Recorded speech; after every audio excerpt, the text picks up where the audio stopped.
شمس الزمان فزرنا يوم. الحمد لله رب العالمين الشكور الذي أمر بالشكر فقال اعملوا آل داود شكرا وقليل من عبادي الشكور.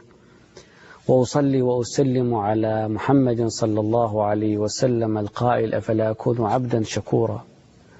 الشكر نعمة عظمى، ولذلك من أعطاه الله الشكر فقد فتح له أبواب الزيادات. ولئن شكرتم لأزيدنكم، لئن شكرتم لأزيدنكم ولئن كفرتم إن عذابي لشديد. الشكر صرف العبد ما أولاه مولاه من نعماه في رضاه، أن تصرف كل نعمة أنعم الله بها عليك فيما يرضي الله عز وجل عنك.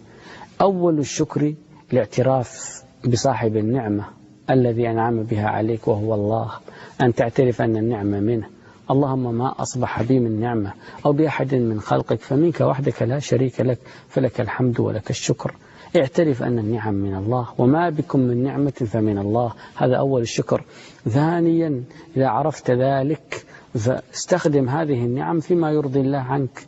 ثالثا إذا عرفت ذلك فلا تكفر بالنعمة، يعني حاول أن تصرفها فيما يرضي الله سبحانه وتعالى. هذا أولا. ثانيا تتحدث بها، وأما بنعمة ربك فحدث وتظهرها للناس، إن الله يحب أن يرى أثر نعمته على عبده. وإياك ومزيلات النعم. مزيلات النعم هي الذنوب والمعاصي. إذا أنعم الله عليك بنعمة فقيدها، فإن المعاصي تزيل النعم. فقد تكون النعمة علم يزول بمعصية، قد يكون المال يزول بمعصية، قد تكون الصحة تزول بمعصية. إذن أطع الله في جميع نعمه يبارك لك فيها ويزدك منها. ومن أراد الزيادة فعليه بالشكر. اعملوا آل داود شكرا وقليل من عبادي الشكور. فلما شكروا ماذا أعطاهم الله؟ أعطى الله الأب الحديد، ألنا له الحديد، وأعطاه الزبور، وأعطاه الجبال تؤوب معه، والطير. وكذلك سليمان من بعده وحشر لسليمان جنوده من الجن والإنس والطير فهم يوزعون.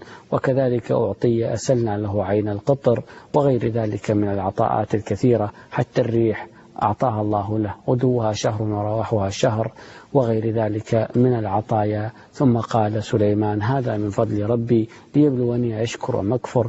وقال الله هذا عطاؤنا فمن أو امسك بغير حساب. فاعترف أن الخير كله من الله ولا تنسبه لنفسك. لا تكن مثل قارون الذي قال إنما أوتيته على علم عندي. لا تكن مثل فرعون الذي قال ليس لي ملك مصر، ولكن كن من مثل سليمان هذا من فضل ربي. أسأل الله العظيم الذي لا إله إلا هو الحي القيوم أن يجعلني وإياكم من الشاكرين.